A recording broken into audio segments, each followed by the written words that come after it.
Vamos cantar o refrão do salmo enquanto nos sentamos, queridos músicos? Sobre nós venha, Senhor, a vossa graça. É lindo esse salmo, né? Vamos pedir essa graça, vamos cantar. Sobre nós venha, Senhor, a vossa graça. Pois é, como é mesmo? Pois em vós Nós esperamos. nós esperamos. Pode melhorar, pode melhorar.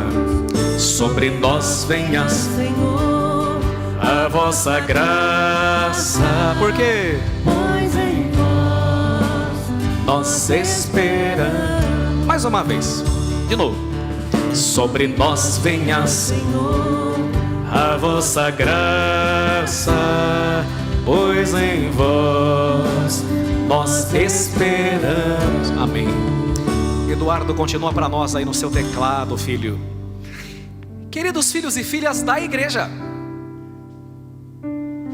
o anseio de todos os homens é vencer, não perder. Com franqueza, com sinceridade, quem aqui gostaria de vencer na vida? Eu. Glória a Deus.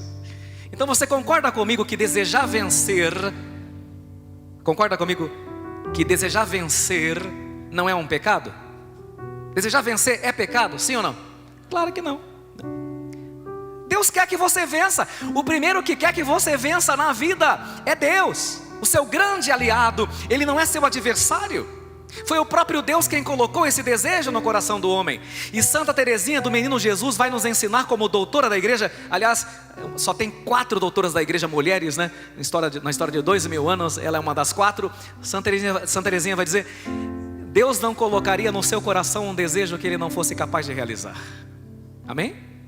Então o desejo de vencer, quem colocou no seu coração? Deus.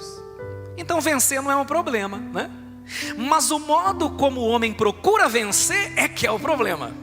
Aí que tá. Como que as pessoas querem vencer? Os homens procuram vencer procurando obter domínio sobre os outros e não se colocando a serviço dos demais. Esse é o grande problema. O método que nós usamos é o método de Satanás, que divide para governar. Não é o método de Deus, não é o método do Espírito Santo, não é o método de Cristo nosso Senhor. É o método do príncipe deste mundo, o demônio. Uma vez um padre muito sábio, gente, chamado, alguns de vocês devem conhecer ele, Padre João Carlos Alampe, um homem muito sábio, cultíssimo, hoje é padre emérito.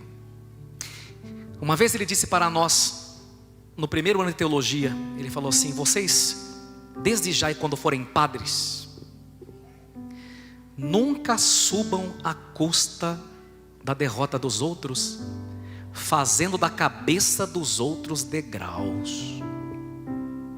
O padre falou isso para nós, né? Subam, Deus quer que vocês subam, mas nunca faça da cabeça dos outros degraus.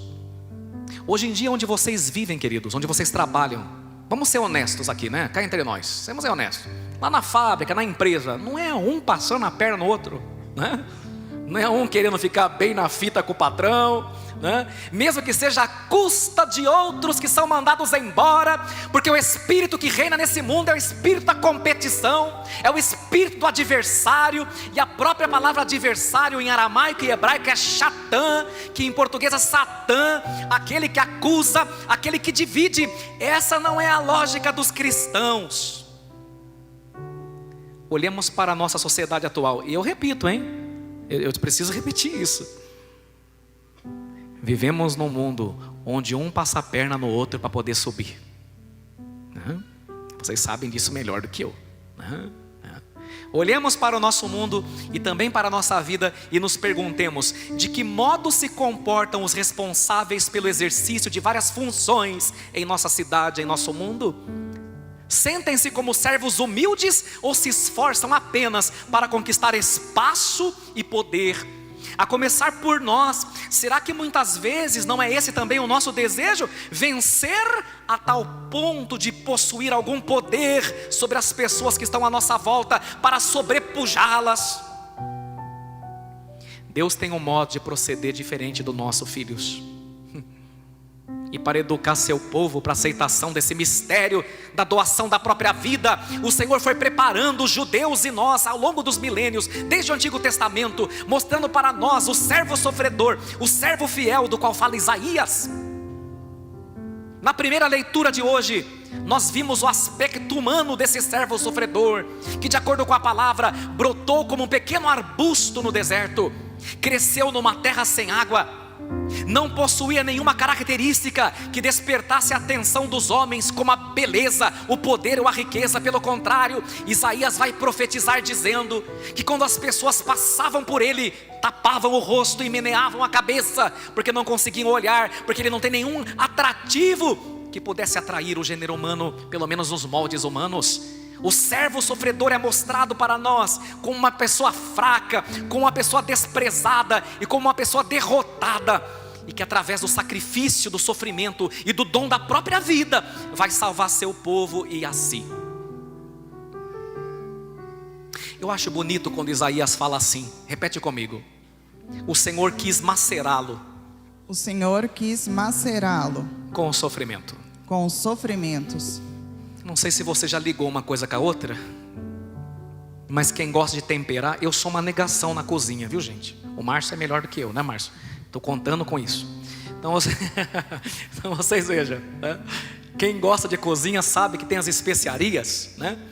E a gente quando pega, por exemplo, o orégano, ou alguma outra erva que tem aquela fragrância que vai dar aquele cheirinho gostoso na comida, para que a erva libere suas propriedades, basta você jogar lá em cima. O que você faz? Aqui ó, ó, e solta, assim. Isso aqui ó, pegar a erva e fazer isso aqui, como chama isso em português? Macerar. Macerar. Fica a dica: se você não macera, a erva não emite, não exala as suas fragrâncias mais ternas. Da mesma forma, para que nós possamos exalar a fragrância de Cristo, o bonus odor Christi, o bom perfume de Cristo, nós precisamos aceitar que a vida deve ser feita de sacrifícios. E quando a gente sacrifica por coisa que vale a pena, a gente é macerado pela vida, mas por amor a gente exala a fragrância por onde a gente passa. Mas não tem como exalar sem antes macerar, entende? Na segunda leitura, na belíssima carta aos Hebreus, lemos que embora esse servo, que agora ficou claro que é Jesus, o Filho de Deus, embora fosse Filho de Deus, ele teve que aprender com o sofrimento. Como é difícil para o homem obedecer e escutar e aceitar a vontade de Deus. É macerado que ele aprende. Você entendeu porque às vezes Deus permite que a vida te macere?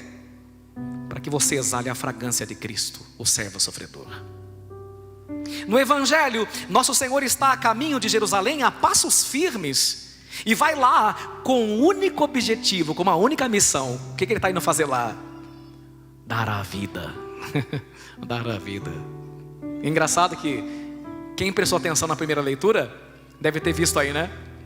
Esse servo irá oferecer a sua vida em expiação. Nesse contexto que Jesus está indo para dar a vida, para doar a sua vida, para derramar todo o seu sangue e nos dar inclusive a sua própria mãe, que quando parecia que ele não podia nos dar mais nada, nos deu a vida, nos deu o sangue, acabou o sangue, nos deu a água, acabou a água, quando parecia que não podia nos dar mais nada, nos deu sua própria mãe. Quando estava indo lá para dar tudo, é nesse contexto que os filhos do trovão, Tiago e João, na frente de todos os demais, sem a menor cerimônia, sem um pingo de vergonha na cara, pedem a Jesus um lugar de honra à direita e à esquerda, né, do trono dele. Estão pedindo o que para Jesus? Poder, glória. Jesus com certeza sorriu, porque ele tem paciência. E o que Jesus falou para eles? Vocês não sabem o que vocês estão pedindo, não. E aí fez uma pergunta: por acaso vocês podem beber o cálice que eu vou beber? Olha a inocência deles. Que eles responderam: nós pode, estamos aqui para isso, nós pode, né? Podemos. Queridos, na época dos apóstolos, deixa eu explicar para você que não estudou história e geografia de Israel, e se você estudou você vai lembrar. Veja, era costume que na ceia pascal, quem não sabe fica sabendo, na ceia do judeu que eles fazem até hoje, chama Pessá, tem um cálice com vinho e água, viu? O pai da família, o pai da casa mistura água no vinho. Se você vem à missa e presta atenção, né, você deve ter percebido que o pai da casa faz a mesma coisa daqui a pouco aqui, né? Não é isso? Então, o judeu até hoje na Páscoa faz igualzinho o padre faz, inclusive lava a mão, viu? Muito bem. E aí, o pai da família bota água no cálice, né? E ele bebe, cada um tem seu cálice, tá? Só que se esse pai da família quiser homenagear, cobrir de honra alguém à mesa, ele pega o cálice dele e na frente de todo mundo oferece para essa pessoa. Essa pessoa foi muito honrada. Você entendeu o sentido? Então você estava numa ceia judaica, você foi convidado, por exemplo, que o livro de Levítico fala, né? Se você pegar um cordeiro lá, um cabritinho, convida seu vizinho. Ainda mais se o seu vizinho está percebendo que o vizinho está passando por dificuldade, não pode ter um cabrito, chama ele para comer com vocês. Aí juntava as famílias, entendeu? Se o pai da casa parasse a cerimônia e desse o cálice para você, todo mundo ia falar assim: nossa, como ele quer bem essa pessoa, porque será, não? Causava até uma certa inveja. Interessante, né? Aí Jesus pergunta para eles: será que vocês podem beber o cálice que eu vou beber? O que eles pensam? Eu estou querendo poder e glória. Mas é lógico. Só que eles não sabem que o cálice que Cristo está falando é o cálice da doação da própria vida. É o cálice da paixão. É aquele cálice que Jesus no Horto das Oliveiras, suando o sangue, vai dizer: Pai, afasta de mim. Você entendeu? Jesus está querendo lhes ensinar que eles precisam aprender com Ele a fazer da vida uma doação, como também Maria o fez aos pés da cruz. Jesus quer lhes ensinar que um poder que se serve, em vez de servir, não serve. Entendeu? Mas tem mais uma coisa. O cálice de Cristo, minha gente, é para ser bebido até o fim, viu? Não é só para dar uma golada, não. Não é só para dar uma bicadinha, não. Ai, gostoso, obrigado, não quero mais não. Não quero mais brincar disso, não. Me desculpe a franqueza. Você que está pensando em se livrar da tua esposa, você que está cansada do teu marido e jurou aqui no altar que vai beber o cálice até o final, cria jeito. O cálice que Cristo te deu não é para dar uma golada, e quando você enjoar, não brinca mais. É para beber até o final. Você entendeu? Jesus sabe que não é fácil a sua vocação, mas Ele te deu um cálice, presta atenção, que se você beber até o final, com Ele, Ele vai te honrar, Ele vai te cobrir de glória, e você vai reinar com Cristo. Isso vale para os senhores que me ouvem, e vale para mim que sou padre. Porque para mim também que sou padre, quando a vida fica difícil, quando a solidão vem, quando as carências afetivas bradam mais alto, o demônio também se aproxima de mim e diz: pare de beber esse cálice, você já bebeu bastante. Não, Satanás, é até o final. Se não for para ser até o final, você nem comece. E os senhores estão noivos também. Se é para brincar, se é para desistir na metade do caminho, cria vergonha na cara e para já. Porque o cálice da tua vocação é para ser consumido até o final. Mas tem mais. Jesus também quer dizer que Ele quer inaugurar uma nova forma de liderar, uma nova forma de autoridade, uma autoridade da qual Ele é o modelo, Ele é o padrão. Jesus quer ensinar que existem vários tipos de líderes: chefes religiosos, rabinos, sacerdotes, chefes políticos, patrões, empresários e sobretudo pais de família. E todos esses, de acordo com o padrão do mundo, exercem seu poder de que forma? dando ordens o tempo todo, exigindo privilégios, querem ser tratados com honrarias, gostam de títulos honoríficos como Vossa Excelência, Sua Majestade, Vossa Reverendíssima. Jesus quer criar um novo tipo de líder e de autoridade.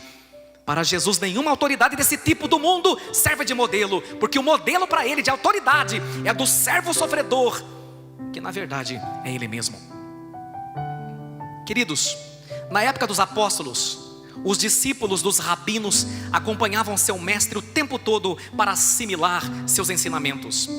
Atendiam todas as ordens do chefe. E pasmem os senhores, os discípulos dos chefes antigamente andavam a pé e o chefe no lombo de um burro. Sabia que era assim? O rabino ia no lombo do burro e os discípulos a pé. E faziam serviços para esse chefe, como limpar a casa e também o serviço de lavar o pé do chefe. Era assim que funcionava. E tudo isso para quê? Para que um dia, quem sabe, depois de se humilharem, eles pudessem ascender a posição do seu chefe a uma alta escala social. Jesus é diferente desse tipo de chefe. É Ele quem lava os pés dos discípulos. Ele não chama seus discípulos de servos, mas de amigos. A pergunta que deve ser feita hoje: de que modo se exerce a liderança na igreja? De que modo se exerce a liderança em nossas empresas e em nossas casas nos tempos de hoje? Os líderes se sentem como servos humildes ou apenas se esforçam para conquistar espaço e poder, humilhando seus subordinados? Não tem patrões que humilham seus funcionários? Um patrão que humilha seus funcionários é tudo menos católico. O marido e a mulher consideram-se servos um do outro. O patrão, um servo que colabora para que seu funcionário cresça. O professor, servidor de seus alunos, sem perder a autoridade, evidentemente. O médico, servo dos seus pacientes, dos seus doentes. O comerciante, servo dos seus clientes. Quem não entra nessa lógica, serve-se de Cristo, mas não a Cristo. Serve-se da igreja, mas não a igreja. Serve-se da esposa, mas não a esposa. E para terminar, eu quero apresentar para vocês uma alegoria. Nós chamamos isso no estilo linguístico, retórico, de imagem. Vocês já devem ter visto na televisão, na internet, no National, no Discovery, e espero até que tenham visto ao vivo algumas aves voando no céu. São muitas. Os gansos, olhem aí nas nossas telas. Os cinegrafistas, ótimo, né? A turma está ligeira hoje, muito bom. Né? Aqui em Sorocaba, por causa do rio Sorocaba, nós temos paturis. Vocês já viram paturis? Paturis são patos selvagens que voam no Parque das Águas e no rio. E é interessante que tanto as garças voam dessa forma. Pode deixar essa segunda imagem que está boa. Essas são os paturis, os patos selvagens. Os gansos voadores também são conhecidos assim. É interessante que os bons observadores, quando dá a hora do crepúsculo, depois das 6 da tarde, os paturis cruzam a marginal Dom Aguirre e vão todos para o Parque das Águas, fica naquela ilhazinha que tem lá. Sabiam? Quem observa, né? E é um bicho bonito, rapaz. Toda vez que passa eu fico... Toda vez que eu vejo a criação, eu me apaixono mais pelo Criador, né? Mas reparem, essas aves que voam no céu, e espero que os senhores tenham costume de vez em quando olhar para o céu, né? Em vez de só olhar para a terra, né? Elas voam em que formato? Elas voam em V, né? Interessante. Quando um pato bate as asas, como você está vendo ali, está vendo? Ele cria um vácuo para o pato seguinte. Interessante a natureza, a sabedoria. Voando em formação de V, o bando, o grupo tem o desempenho melhorado em 71% do que se voasse sozinho. Sozinho eles não vão longe, porque eles não aguentam a resistência do ar, mas juntos eles resistem à resistência do ar. Rende 71%. Primeira lição: as pessoas se compartilham uma direção em comum e se sentem em comunidade, se sentem em grupo, alcançam seus objetivos mais rápida e facilmente. O problema de Tiago e João é que eles quiseram por um momento sair do grupo, não se preocupou com o grupo e fez das cabeças degraus para que pudessem ascender. Interessante, né? Pessoas que têm senso de comunidade, de igreja, de paróquia, têm saúde mental melhor que as outras. Hoje tem gente que não tem fidelidade à paróquia, não tem amor à igreja, acha que é cristão sozinho, sendo que Jesus colocou os 12 para conviver de propósito, para que convivendo juntos eles santificassem com os defeitos dos irmãos. Minha gente, não é fácil conviver com os defeitos dos irmãos, mas Jesus quer que seja assim, porque é assim que você vai alcançar a perfeição. A nossa primeira vontade é não se relacionar com ninguém.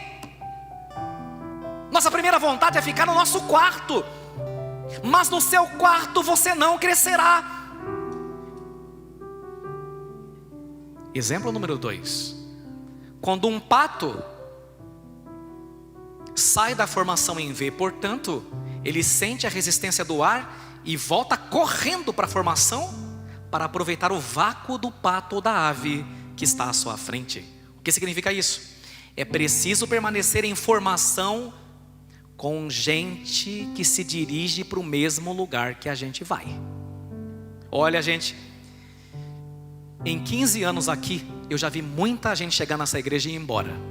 Mas muita gente. Fogo de palha, um monte.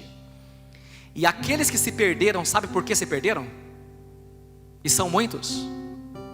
Porque começaram a andar com gente que não está indo na mesma direção. Você anda com pessoas que estão indo na mesma direção? Porque se você não anda, é melhor você rever as suas práticas. 3.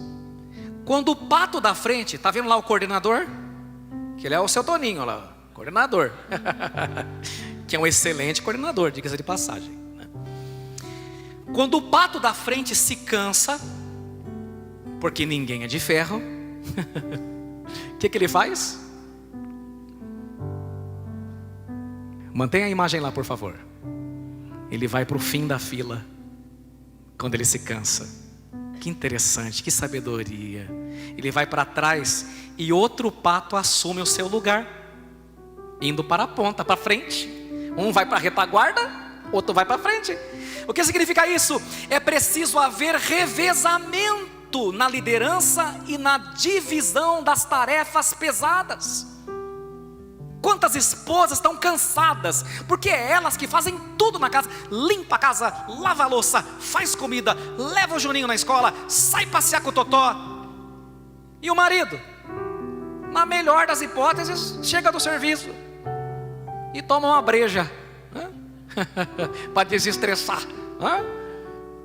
Vocês precisam fazer as tarefas de casa como uma só carne, juntos, unidos. Toda liderança saudável deve ser revezada, viu, gente? Tem gente que quando coordena uma empresa, uma família, uma pastoral, não deixa ninguém chegar perto, porque tem medo. Não, aqui, eu que mando, eu que falo. A pessoa tem um medo tremendo. Meu filho e minha filha, você não é de ferro. E se você quiser ser um bom líder, você vai ter que aprender a delegar e parar de chamar todas as coisas só para você, senão você vai adoecer cedo. E a sua liderança vai servir para você se perder, inclusive, e se não for para o inferno. Assim como os patos, nós somos interdependentes uns dos outros. Antoine de Saint-Exupéry vai dizer: líder é aquele que sabe que tem uma infinita necessidade dos outros, porque ele sabe que não se basta sozinho. Isso é um líder. 4 e penúltimo: os patos que ficam atrás não ficam com inveja de quem está na frente. Sabe o que eles fazem? Começam a grasnar, a animar o grupo. Vai, você consegue, vamos chegar, e vamos. Eles animam os outros grasnando para aumentar a velocidade e para que eles possam chegar ao seu destino. Precisamos nos assegurar que as nossas palavras sejam de incentivo, minha gente. Nós devemos incentivar as pessoas, porque de gente que desanima a gente, o mundo está cheio demais. Nós estamos vivendo uma geração de gente chata, né? Que desanima o outro. Às vezes a pessoa fez uma coisa, né, lá na família, talvez um almoço, um churrasco, né, quem sabe reformou o quarto, né, fez com o maior bom coração. Ou aqui na igreja, quem tem espírito de urubu, chega lá e fala assim: mas faltou isso, faltou aqui, não tinha sobremesa, né? Ô, gente chata, não olha aquilo que de bom o outro fez. Minha gente, vamos fazer um combinado? Vamos ser animadores de pessoas, porque tem gente que desanima, o mundo está cheio demais, né? Vamos animar os outros, né? Eu acho tão bonitinho os patinhos de trás, vai, né? Que bonito. Mas quando você tem uma palavra que destrói, a Bíblia vai dizer: Ele te salva da palavra que destrói. Quando você tem uma palavra que destrói, uma palavra tóxica, você coloca todo o grupo a perder. Grasnam para incentivar e encorajar os outros. O bom líder, gente, o dever do líder é supervisionar, subsidiar, apoiar, e essa palavra que eu adoro e está na moda: empoderar o outro. Você tem que ser o empoderador de pessoas, o incentivador de pessoas. E o principal de tudo que eu estou falando agora, e talvez você possa apagar tudo que eu falei, mas não esquece isso que eu vou falar agora: e formar seu sucessor. Um bom líder sabe que ele passa. Um bom líder, quando vê os outros despontando ao seu redor, não fica tentando diminuí-los com medo de perder o poder e a coordenação. Ele fica contente, porque eu estou ficando velho, ele diz, estou ficando cansado, ele diz, mas outros continuarão o nosso voo. Você entendeu? Vocês não vão em alguns lugares por aí, até algumas paróquias, né, que a pessoa é 50 anos ela que abre a igreja? Não é normal, me desculpa. A pessoa é coordenador do ministro há 40 anos. Não é normal, não é normal. Porque se você esteve numa pastoral e não criou gente que desponta, você foi um péssimo líder. Tiago e João tinham medo que os outros despontassem, né? Porque não entenderam o que é a liderança cristã. Né, Gustavo? E agora a última coisa. Olhem mais uma vez para a formação em V. Coloquem lá para mim, os pássaros em V. Bota lá. Presta atenção. A última coisa que eu vou falar. Quando um pato fica doente, é ferido ou abatido, 2 patos saem da formação em V e vão escoltando o pato doente para protegê-lo, e ficam com ele até que ele sare ou até que ele morra. Só depois eles voltam à formação normal, ou então a outra formação, indo atrás de outro bando. O que significa isso? Precisamos do senso de solidariedade em momentos difíceis. Precisamos aprender a oferecer apoio aos que estão machucados e não descartá-los como se não fossem nada. Você que diz que é cristão, tem tio e tia doente, nunca vai ver, você não é cristão. Não é, tá? Reza o terço, reza o rosário, mas nunca vai ver o pai. Não é cristão, desculpa, você precisa se converter, tá bom? Vocês são coordenadores de pastoral e movimento. A pessoa era ministra, era coroinha, ou fazia leitura na missa, sumiu, porque pegou dengue, e você não ligou, não foi ver.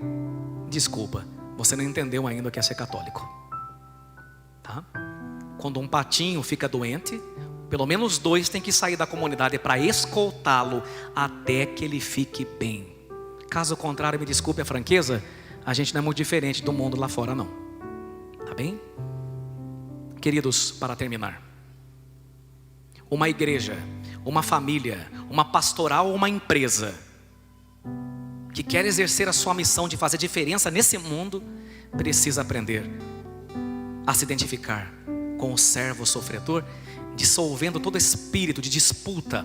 Precisa cuidar dos mais frágeis, saber que somos uma equipe e que a gente não vai ficar feliz se a gente chegar lá do outro lado sozinho. E cá entre nós, que graça vai ter se a gente chegar lá mais sozinho, sem a turma, sem os amigos, sem aqueles que amamos? Não vai ter graça nenhuma, porque o Senhor não quer que nenhum deles se perca. Conclusão: aquele que se fez servo de todos nos convida também a nós a vivermos uma vida de quem serve, porque para Ele, como bem diz o adágio popular, quem não vive para servir, não serve para viver.